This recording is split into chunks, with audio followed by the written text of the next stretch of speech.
సిర్పూర్ నియోజకవర్గ ప్రజలకు నమస్కారం. ఈరోజు మనం బెజ్జూర్ మండలంలోని లుంబిని గ్రామ పంచాయతీలో ఉన్నాము. సో క్షేత్రస్థాయి పర్యటనలో భాగంగా మనం ఒక్కొక్క జీపీలోని ప్రధాన సమస్యల్ని మీ ముందుకు తీసుకొచ్చే ప్రయత్నంలో మొట్టమొదటిగా మనం బెజ్జూర్ మండలంలోని లుంబిని నగర్ రావడం జరిగింది. సో మనతో పాటు ఇక్కడ లుంబిని నగర్ సర్పంచ్ గారు కొండ రామప్రసాద్ గారు ఉన్నారు. సో పోడు భూములపై గతంలో చాలా ఫారెస్ట్ అధికారులతో వాళ్ళతో ఈ వాగ్వాదం అనేది జరగడం, తర్వాత చాలా దూరం వరకు వెళ్ళడం, వీళ్ళు చాలా రోజులు ఆ పోడు సమస్యలపైన అనేది పోరాటం చేయడం జరిగింది గ్రామస్తులతో కలిసి. మరి ప్రస్తుతం ఉన్న పరిస్థితి ఎట్లా ఉందో మనము సర్పంచ్ గారితో మాట్లాడి తెలుసుకునే ప్రయత్నం చేద్దాం. నగర్ నమస్కారం. మొట్టమొదటిగా సిర్పూర్ నియోజకవర్గంలో పోడు భూములు ఎక్కువ ఉన్న ప్రాంతాలలో బెజ్జూర్ మండల్ కూడా ఒకటి. బెజ్జూర్ మండల్లో మీరు గతంలో కూడా ఫారెస్ట్ అధికారులతోని మీ వివాదం అనేది చాలా మనము సోషల్ మీడియాలో కావచ్చు, లేకుంటే ప్రధాన వార్తాపత్రికల్లో కావచ్చు చాలాసార్లు. అసలు ఏందన్న అప్పుడు జరిగిన అసలు ఎందుకు వివాదం అనేది ఎందుకు స్టార్ట్ అయింది, అసలు ఎక్కడి నుంచి?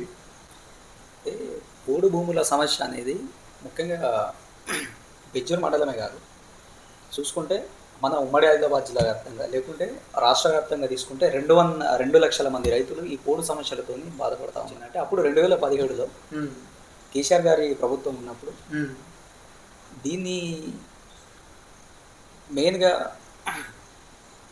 సిర్పూర్ కాన్స్టిట్యున్సీ ఏదైతే ఉందో దాన్ని వైల్డ్ లైఫ్ కింద గుర్తించి ఒక టైగర్ కారిడార్ కింద చేయాలని చెప్పేసి అప్పుడు కమిటీ చేశారు. అప్పుడు ఉన్న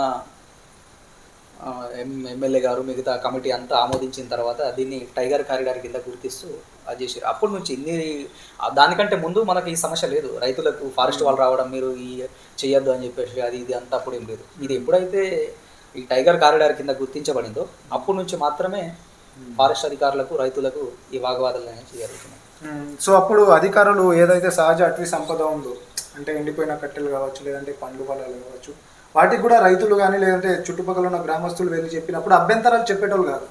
కానీ ఇప్పుడు కందకాలు అనేది తవ్వి కొంచెం చర్యలు అనేది కఠినం చేసిండ్రు. మళ్ళీ అదేవిధంగా ఇంతకుముందు కూడా అటవీ అనేది కొంచెం ఎక్కువ పరిణామం, అంటే చాలా ఎక్కువ ప్రాంతంలో విస్తరించి ఉన్నది. సో అప్పుడు మనకు ఈ పులులు కానివ్వండి, లేదంటే వీటి కానివ్వండి, వాటి బెడద అనేది తక్కువ ఉంది. కానీ ఇప్పుడు అనేది పులులు వచ్చి పత్తి చేనులలో కూడా తిరగడం ఇట్లా చేస్తారు.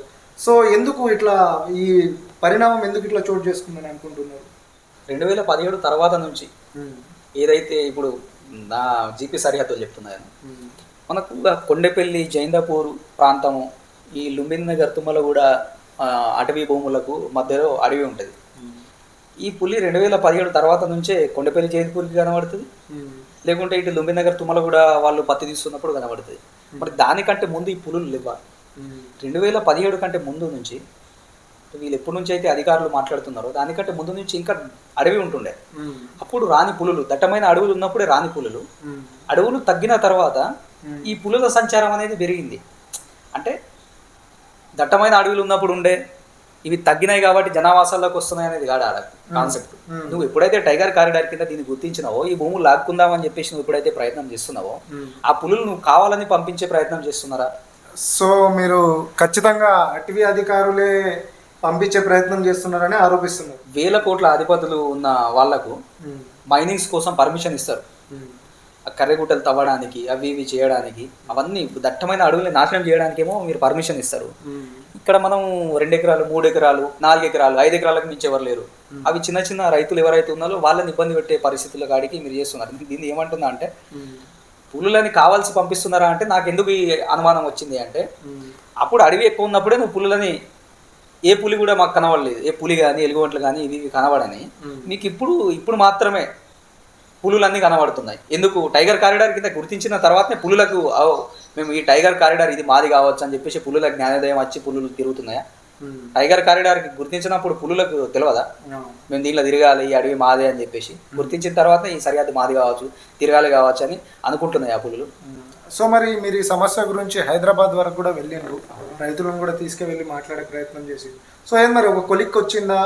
ఏం చెప్తున్నారు అధికారులు? సెంట్రల్ గవర్నమెంట్, స్టేట్ గవర్నమెంట్ కోఆర్డినేషన్తో రైతులకు ఇబ్బంది కాకుండా మీరు తీసుకునే చర్యలు తీసుకోవచ్చు. కానీ మేము హైదరాబాద్ వరకు పోయినా, అధికారుల దగ్గర పలుసార్లు తిరిగినా దాదాపు మనం టచ్ చేయని అధికారులు లేరు. అందరికీ మనం పోయి రిక్వెస్ట్లు పెట్టుకున్నా. ఇప్పుడు ఫారెస్ట్ అధికారులు మనకి ఏం చెప్తున్నారు అంటే, మనం అరణ్య భవన్కి కూడా పోయినాం హైదరాబాద్లో. మనకు ఫారెస్ట్ అధికారులు ఏం చెప్తున్నారంటే, మేము డిఎఫ్ఓ గారి దగ్గర పోతే ఇది 1947లో ఇది మొత్తం శాటిలైట్ మ్యాప్తో చూసినప్పుడు 1947లో ఇది మొత్తం అడవి ప్రాంతంగా ఉన్నది. కాబట్టి అడవిని ఇప్పుడు మేము ఇది మొత్తం ఫారెస్ట్ కిందకి వస్తున్నదని చెప్పేసి మాట్లాడుతున్నాం. ఇంకొకటి అడిగితే అప్పుడు నిజాం కాలంలో బట్ట మ్యాప్ ఉన్నది, నిజాం కాలంలో కూడా ఇది మొత్తం అడవి కిందనే చూపిస్తున్నది అని చెప్పేసి మాట్లాడుతున్నారు. మేము కూర్చున్నది 1988లో. 1988లో అప్పుడు దాదారావు సార్ ఎంఆర్ఓగా ఉన్నారు. వాళ్ళందరూ మేము కూర్చుంటున్నప్పుడు ఆ అటవీ సిబ్బంది కానీ లేకుంటే అప్పుడు సంబంధిత డిఎఫ్ఓ గారు కానీ కలెక్టర్లు కానీ వీళ్ళందరూ వచ్చి చూసి మా పోరాటాన్ని అది ఇది మేము కూర్చుంటున్నాం. ఎవరు మా ఊరు కూర్చోడానికి కూడా అది రీజన్ ఏంటంటే తట్టబుట్ట మీద వేసుకొని దేశం మీద పోయి బతికేటోళ్ళు అందరినీ కూడా ఆల్ ఇండియా సమతా సైనిక్ దళ అనే ఆర్గనైజేషన్ వాళ్ళు గుర్తించారు. మనం వీళ్ళకు ఒక ఆవాసం కల్పించాలి కదా అని చెప్పేసి మమ్మల్ని ఒక దగ్గర తీసుకొచ్చి నివసించడానికి ఒక ఆవాసం కల్పించే ప్రయత్నం చేశారు. అంతే తప్ప అప్పుడు కనబడని ఫారెస్ట్ యాక్ట్స్ అప్పుడు కనబడి 1947లో ఇండియాకి స్వాతంత్రం వచ్చింది. నాకు తెలిసి మీ తల్లిదండ్రులు కానీ మా తల్లిదండ్రులు కానీ చదువు లేదు, కొత్త తరం చదువుకున్న వాళ్ళమంటే మనమే ఉన్నాం. అప్పుడు 1947లో ఇండియాకి స్వాతంత్రం రాలేదు, అసలు బతకడానికి మనకు అప్పుడు అవి ఏం లేదు. నువ్వు అప్పటి రూల్స్ని తీసుకొచ్చి నువ్వు ఇప్పుడు 1947లో శాటిలైట్ కమ్యూనికేషన్ ఎప్పుడు ఉన్నది 2010లో నాకు తెలిసి 2000 సంవత్సరంలో నోకియా 1100 అనే ఫోన్ వెళ్ళింది. అది కూడా శాటిలైట్ కమ్యూనికేషన్తో కాదు వెళ్ళింది, చిన్నగా వెళ్ళింది. దానికి కూడా మన ఇప్పుడు చరవాణిలు అవి ఇవి అంటే ఈ శాటిలైట్ డెవలప్మెంట్ ఎప్పుడైంది, దాని తర్వాతనే కదా అయింది. ఎప్పుడు చిత్రాలు నువ్వు పట్టుకొని వచ్చి ఇవి ఇప్పుడు మొత్తం నువ్వు నా మానిటర్లో చూడు మొత్తం అడవే కనబడుతున్నది కాబట్టి నువ్వు ఇక్కడ నుంచి వెళ్ళిపోవాలి. సరే, ఇప్పుడు అటవీ అధికారులు చెప్పే ఏదైతే 1947 శాటిలైట్ లేదంటే నిజాం క్లాత్ పట్టా అని దానిపైన చేస్తున్నారో, మరి ఒక లుంబినగరే కాకుండా అట్లా లెక్కన చూసుకుంటే కాగజ్ నగర్ కానివ్వండి, లేదంటే ఈజ్గామ్ కానివ్వండి, లేదంటే ఈ మన జిల్లాలోనే కాకుండా రాష్ట్రం అంతటా కూడా చాలా అలాంటి ల్యాండ్ అప్పుడు ఫారెస్ట్ దాంట్లోనే చూపించాలి. ఎందుకంటే అప్పుడు జనాల పాపులేషన్ ఇంత లేదు, ఇంత పెరగలేదు. సో వాళ్ళందరిపైన కూడా అటవీ అధికారులు చర్యలు తీసుకోవాలి కదా. మరి కేవలం పోడు రైతులు ఉన్న కొన్ని గ్రామాలలో అమాయకమైన రైతుల మీద ఎందుకు చర్యలు తీసుకుంటుంది? అదే దానిపై అధికారులు ఏం సమాధానం చెప్తారు దానికి అడిగితే? ఇప్పుడు మీరు అడిగిన ప్రశ్నకు ఇది గమ్మత్ ఏంటంటే ఈ సమస్యతో మీరు ఒకసారి ఈ సెన్సెస్ చూసుకుంటే సినారియో అంతా తీసుకొని చూసుకుంటే దీని మీద సఫర్ అయ్యేటోళ్ళు ఎవరంటే ఎస్సీలు, ఎస్టీలు, బీసీలు వీళ్ళు మాత్రమే కనబడతారు, మిగతా వాళ్ళు కనబడరు ఈ సమస్యలతో. ఎందుకు అంటే ఇది ఇప్పుడిప్పుడే జీవన ఆవాసాలు స్థిరంగా ఏర్పరచుకొని ఏదైతే అడవులలో బతికే ఎస్టీలు ఇప్పుడే ఆవాసాలు ఏర్పరచుకొని భూములు అవి ఇవి చేసుకునే పరిస్థితి, ఎస్సీలు కూడా సంచారం చేస్తూ భిక్ష అంత వాళ్ళ అప్పుడు పరిస్థితి అన్ని వేరుండే. బీసీల పరిస్థితి కానీ ఇవన్నీ ఇప్పుడే ఎవరు వాళ్ళ తరం నుంచి కూడా ఆడలు చదువుకున్నారు, అరే మనకు ఒక ఆవాసం ఉండాలి. ఇప్పుడు కూడా ఒకటి గమ్మ చెప్తున్నా, ఇంటి కోసం మనం దరఖాస్తు పెట్టుకున్నాం. మనకు ఉండడానికి ఇల్లు లేదు, పూరి గుడిసెలో ఇప్పుడు ఉంటున్నాము, మనం ఇంటి కోసం దరఖాస్తు పెట్టుకుంటున్నాం, మనకు ఇందిరమ్మ ఇల్లు కావాలని అది ఇది అని చెప్పి. అంటే నాకు ఇప్పుడు వరకు 2026లో ఎక్కడ 1947 ఎక్కడ 2026, నాకు 2026లో కూడా ఇల్లు లేదు అని చెప్పేసి ఈ దేశంలో చాలా మంది ఇంటి కోసం దరఖాస్తు పెట్టుకున్న పరిస్థితి, అవునా కదా? మరి నువ్వు అట్లాంటి దాన్ని అప్పుడే ఏమీ లేదు, ఇప్పుడు కూడా ఏమీ లేదు, ఈ వీళ్ళకి మాత్రమే టార్గెట్ చేసి నువ్వు ఎన్నో చట్టాలు మార్చినావు కదా. 1947 నుంచి రాజ్యాంగ సవరణ ఎన్ని చేసుకుంటూ వచ్చినావు? దాదాపు 100కు పైన సవరణ చేసినాం. ఇంతమంది ఈ దేశంలో మెజారిటీ ప్రజలు ఈ దేశంలో ఈ సమస్యతో బాధపడుతున్నప్పుడు ఇదంతా ప్రభుత్వాలకు కనబడతలేవా? ప్రభుత్వాలకు కనబడతలేవా అంటే ఒక విషయం గుర్తుకొచ్చింది. ఇది ఉమ్మడి గ్రామ పంచాయత్ గత మన పాల్వాయి పురుషోత్తమరావు గారు 2 టర్మ్స్ ఆయన ఎమ్మెల్యేగా చేశారు. తర్వాత ఆయన శ్రీమతి గారు పాల్వాయి రాజ్యలక్ష్మి గారు కూడా చేశారు. ఇప్పుడు present setting MLA Palvai Purushottam Rao గారిది కూడా ఇదే ఊరు. సో ఇట్లా ఇన్నిసార్లు ఈ గ్రామ పంచాయతీ నుంచి 4 సార్లు ఎమ్మెల్యేగా చేసిన వ్యక్తులు ఉన్నారు. సో మరి పోడు భూముల రైతులు, అదేవిధంగా మీరు కూడా ఇప్పుడు అధికార పార్టీలో మీరు కూడా వాళ్ళతో కలిసి పనిచేస్తున్నారు. సో వాళ్ళ తరపు నుంచి మీకు ఏం సపోర్ట్ ఏం లేదా? సో వాళ్ళు దీనిపైన ఏం చర్యలు తీసుకోవడానికి ఏం మీకు సాయం ఏం చేస్తలేరా? అంటే ఎట్లాంటి మంగేష్, మనకు అప్పటి నుంచి కూడా మన ఊరు కూర్చున్న పరిస్థితులు లేకుంటే అప్పుడున్న గౌరవ ఎమ్మెల్యే గారు కానీ, దాని తర్వాత రాజలక్ష్మి మేడం కానీ, దాని తర్వాత ఇప్పుడు ప్రజెంట్గా ఉన్న హరీష్ బాబు గారు, మేము మొన్న ప్రజాపాలనలో కూడా మేము మండల స్థాయిలో సమావేశాలు జరుగుతున్నప్పుడు సార్ మీరు మా దగ్గర నుంచి ఎమ్మెల్యేగా బీజేపీ ఎమ్మెల్యేగా ఉన్నారు. ఇక్కడ ఎంపీ కూడా బీజేపీ ఎంపీ, అంటే డబుల్ ఇంజన్ సర్కార్తో ఉన్నది. సెంట్రల్లో కూడా ఈ సెంట్రల్ ఇష్యూ కింద వస్తుంది కాబట్టి మీరు సమన్వయంతో ప్రతిసారి మీరు మాకు ఒక రైలు ఇక్కడ ఆగాలి, లేకుంటే ఇంకో ఇక్కడ కావాలని చెప్పేసి మీరు సెంట్రల్ మంత్రులను వాళ్ళని వీళ్ళని కలిసే ప్రయత్నం చేస్తున్నారు. ఒక్కసారి అదే సెంట్రల్ మంత్రులకు మా దగ్గర మెజారిటీగా ఇట్లాంటి సమస్య ఉన్నదని చెప్పేసి ఒకసారి వివరించే ప్రయత్నం చేయండి. మీరు ఇద్దరు కూడా సంబంధిత పార్టీకి సంబంధించిన డబుల్ ఇంజన్ సర్కార్తో ఉన్నారు అని చెప్పేసి నేను ఆయనకు చెప్పడం జరిగింది. ఇంకా మరి చెప్పిన తర్వాత ఆయన ఈ మధ్య ఏమన్నా రెస్పాండ్ అవుతాడో ఏమో చూడాలి. అంటే నా రిక్వెస్ట్ ఎమ్మెల్యే గారికి కూడా, అంటే మనం రాజకీయాలకు అతీతంగా ఆలోచించినప్పుడు ఇప్పుడు నువ్వు నాకు ప్రతి విషయాన్ని మనం రాజకీయ కోణంలో చూడకుండా అభివృద్ధి వైపు ఆలోచించినప్పుడు ఇవన్నీ సమస్యలు పరిష్కరించే దిశగా ఆలోచన వస్తుందేమో అని చెప్పేసి నేను అనుకుంటున్నాను. సో ఈ మధ్యలోనే మేము మీ దగ్గరికి వచ్చే ముందు గ్రామ పంచాయతీలో ఉన్న ప్రజలతో చాలామందితో మాట్లాడే ప్రయత్నం చేసినాం. సో వాళ్ళు మాకు చెప్పిన విషయం ఏంటంటే, పోడు సమస్యలపైన మేము అన్ని విధాలా పోరాడుతున్నాము, కాకపోతే ప్రభుత్వాల నుంచి లేదు.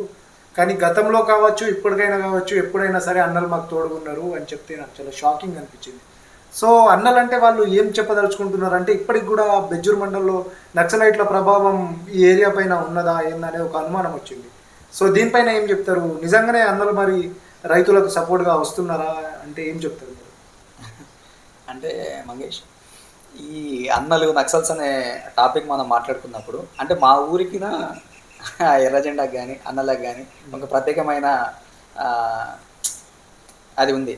ఎందుకంటే మా ఊరు కూర్చుంటున్నప్పుడు కూడా అప్పుడు ఉన్న, అంటే ఓన్లీ ఈ ప్రాంతం అనే కాదు, దురతనాలు కానీ అవి ఇవి అంతా విపరీతంగా అందరి మీద అణచివేతలు నడుస్తున్నప్పుడు కూడా మా ఊర్లో భూములు ఉన్నాయి, మా ఊర్లో ఇంటి స్థలాలు కూడా ఉన్నాయి, ఇండ్లు కూడా పంచుకొని, ఇంటి భూములు పంచుకొని ఒక ఊరు కూర్చున్నది. మా ఊర్లో వాళ్ళకు భూములు ఉన్నాయి అంటే అది 100% మాకు అన్నలు పంచిచ్చిన భూములు అవన్నీ. మనం అంతా కొట్టుకున్న సామరస్యంగా భూములన్నీ చదువు చేసుకుంటున్న క్రమంలో మీరరే ఈ భూమి కాడికి మీరు ఉండండి, ఇది ఉండండి అని చెప్పేసి గొలుసులేసి మరి మనకు వాళ్ళు పంచిచ్చారు. ఇప్పుడు ఆ భూములలోనే మేము ఇల్లు కట్టుకొని ఉంటున్నాం. మా వ్యవసాయ భూములు కూడా వాళ్ళు అప్పుడు మనకు చూపించారు, ఇగో ఇక్కడ వరకు మీరు చేసుకొని తినరు బిడ్డ అని చెప్పేసి. అంటే మనకు అన్నాలు అన్నప్పుడు ఎప్పుడు అరే వీళ్ళు ఏదో సంఘ విద్రోహక శక్తులు కానీ అట్లా మనం వాళ్ళని చూసే పరిస్థితి మా ఊర్లో అయితే లేదు. ఎందుకంటే మా ఊరికి వాళ్ళు మేలు చేసారు కాబట్టి. నేను మిగతా ఓకే, గతంలో చేస్తున్న ప్రజలు ఏం చెప్తున్నారంటే, మాకు ఇప్పటికీ సమస్య వచ్చిన అన్నలు వచ్చి మాకు అండగా నిలబడుతున్నారనే ధీమా చూస్తుంటే, ఒక పక్కేమో ప్రభుత్వాలు లేదు అసలు నక్సల్వాదం తీవ్రవాదం రెండు కూడా దేశంలో లేకుండా చేసినాం, అసలు లేనే లేదు అనేసి చెప్తున్నారు. అన్నలు కూడా ఎక్కడ లేరని చెప్పేసి భారీ ఎన్కౌంటర్లను కూడా మనం చూసినాం. ఆ సందర్భంలో రైతులు దీన్ని అంటే ఎట్లా చూడొచ్చు? అంటే మీరు వాళ్ళతో ఏకీభవిస్తున్నారా? ఇప్పటికి కూడా అన్నలు ఖచ్చితంగా ఈ పోడు భూముల రైతులకు అండగా ఉన్నారంటే మీరు ఏకీభవిస్తున్నారా దానికి? అంటే అన్నల సపోర్ట్ అనేది పోడు భూముల విషయంలో అనే విషయమే కాదు. అంటే ఒక అణిచివేత, ప్రజాస్వామ్యంలో అణిచివేత అధికమైనప్పుడు ఏ ప్రాంతంలోనైనా దేశంలోనైనా ఎక్కడైనా అణచివేతకు గురి అవుతున్నప్పుడు వాళ్ళ వైపున నిలబడడానికి వచ్చిన వాళ్ళని మనం అన్నలుగా ఈ దేశంలో ప్రొజెక్ట్ చేసే పరిస్థితి కనబడుతున్నది ఇప్పుడు. సో ఎప్పుడైనా కానీ అన్నలు అనేది ఈ దేశంలో అణచివేత ఎప్పటి వరకు అయితే ఉంటుందో, సమన్యాయం ఎప్పటి వరకు అయితే జరగదో అప్పటి వరకు అన్నలు అనేటోళ్ళు ఈ సొసైటీలో ఉంటూనే ఉంటారు. దాంట్లో వాళ్ళు కంప్లీట్గా నిర్మూలన అయినలో అని చెప్పేసి మనం జస్టిఫై చేయడానికి. సో ఈ ప్రాంతంలో ఉన్న రైతులకి అన్నలు ప్రత్యక్షంగా కానీ పరోక్షంగా కానీ సపోర్ట్ చేస్తున్నారు, అవునా? చేస్తున్నారా, చేస్తారా? ఒకటే ముక్కలో చెప్పాలంటే ఆ విషయంలో నాకైతే క్లారిటీ లేదు. కానీ ఎందుకంటే నా దగ్గర పొడి భూముల సమస్య ఉన్నది. నేను ఇప్పుడు వాళ్ళ కలవలేదు, వాళ్ళు ఇప్పుడు నన్ను కలవలేదు. కానీ నేను అనుకుంటా అంటే ఈ ప్రాంతంలో అప్పట్లో ఈ ప్రాంతంలో చాలా, ఇప్పుడు నా ఊర్లో కూడా అంతమంది అట్లా ఉన్నారంటే అన్నంలో అది సపోర్ట్ ఉన్నది. కాబట్టి వాళ్ళకు ఇప్పుడు మనకు ఛత్తీస్గఢ్ కానీ ఆ ప్రాంతాలు, ఇప్పుడు అది పెద్ద దూరం ఏం కాదు, ఛత్తీస్గఢ్ కానీ మహారాష్ట్ర కానీ మనకు నది ఇటు దాటితే ఇక్కడ వచ్చి అన్నలు ఉంటారు. అట్లాంటప్పుడు ఈ ప్రాంతంలో వాళ్ళకి అవినాభావ సంబంధం ఉన్నది. అట్లాంటి టైంలో ఇక్కడ అణచివేత జరుగుతున్నది అంటే వాళ్ళకి తెలియకుండా ఉంటుందా, వాళ్ళు రాకుండా ఉంటారా? అట్లాంటప్పుడు మనం వాళ్ళు మొత్తానికి లేరని చెప్పని కూడా ఏం లేదు.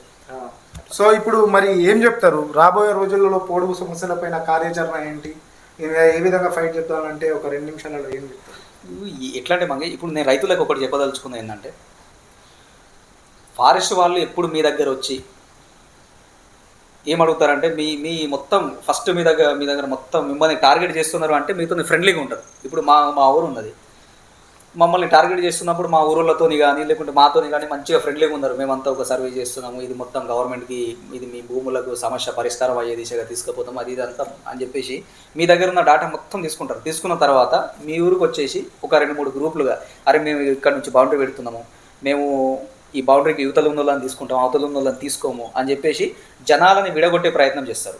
జనాలు విడగొట్టిన తర్వాత ఏమవుతారంటే ఈ బౌండరీకి యువతలు ఉన్న వాళ్ళకు ఏ ప్రాబ్లం లేదు, అవతల ఉన్న వాళ్ళకి ప్రాబ్లం ఉందన్న తర్వాత అరే యువతలు ఉన్న వాళ్ళు కూడా మీరు వాళ్ళకి సపోర్ట్గా వచ్చినారనుకో మీ భూములు కూడా తీసుకుంటామని చెప్పేసి, అంటే ప్రజాస్వామ్యంలో అప్రజాస్వామికంగా బిహేవ్ చేస్తూ డివైడ్ అండ్ రూల్ పాలసీ అట్లా చేస్తూ వాళ్ళు జనాలని భయభ్రాంతులకు గురి చేస్తూ వాళ్ళ ప్రాథమిక హక్కులని కాలరాస్తూ ఇవి చేస్తున్నారు. కాబట్టి జనాలు కూడా వాళ్ళు ఏ ఊరిని టార్గెట్ చేసుకొని వచ్చినా వీళ్ళందరూ చిదిరిపోకుండా ఒకటే కట్టు మీద ఉండి ఎవరు వచ్చినా మేము కలిసి పోరాడతామన్నప్పుడు ఈ ఎంత పెద్ద మొన్ననే చూసినాం మనం జంజీ దెబ్బకు కేంద్ర విద్యాశాఖ మంత్రి పోయింది. అట్లాంటి టైంలో మనం అందరం ప్రజలు ఏకమైనప్పుడు ఏ సమస్యలైనా పరిష్కారం అవుతాయి. కార్యాచరణ వాళ్ళ మీద కార్యాచరణ అంటే ఏంది, మనకు న్యాయంగా జరుగుతున్న హక్కులని, మనకు దక్కాల్సిన హక్కులని మనం అడుగుతున్నాం.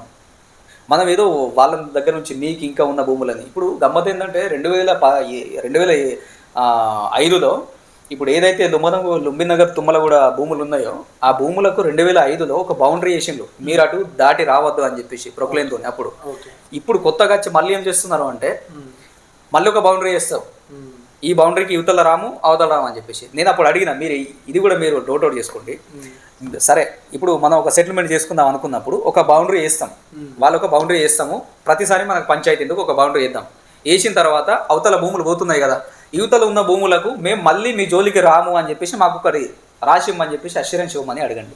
ఇస్తారా వాళ్ళు? ఇవ్వరు. నేను అడిగిన, మేము ఒక గ్రామ సర్పంచ్గా నేను పరిష్కరించే దిశగా పోతా, ఒక బౌండరీ వేసుకున్నప్పుడు ఇటు మీరు రాకుండా మళ్ళీ మాకు అష్యూరెన్స్ ఇస్తారా అంటే అట్లేం లేదు అని చెప్పేసి చెప్పారు. అంతెందుకు పట్టాలు ఉన్నా, ఇప్పుడు చిన్నగుడిపేటకు పోతే దైగా మండలు చిన్నగుడిపేటకు నువ్వు పోయి చూస్తే వాళ్ళకు డిజిటల్ పట్టాలు వచ్చి ఉన్నాయి. అంతకుముందు వాళ్ళు ట్రెంచ్ చేసిండ్రు, ట్రెంచ్ చేసిన తర్వాత మళ్ళీ ఈ సంవత్సరం వచ్చిండ్రు.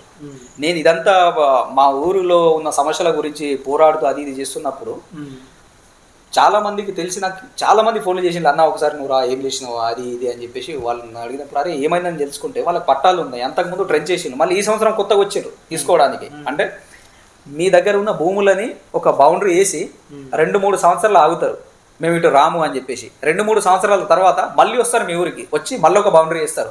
అప్పుడు ఏమవుతుంది అంటే ఇటు భూములు పోయిన వాళ్ళు ఉంటారు, ఈ భూములు పోయిన వాళ్ళు ఇప్పుడున్న భూములో ఉన్న వాళ్ళకు సపోర్ట్గా రమ్మంటే రావాలి, అరే మా భూములు పోయినాయి కదా వాళ్ళవి కూడా పోయి, అప్పుడు మావి పోతున్నప్పుడు వాళ్ళు వచ్చిర్రా, ఇప్పుడు వీళ్ళు పోతున్నాయి కాబట్టి మేము రావాలన్నా. సో ఐక్యత అనేది లేకుండా చేస్తారు.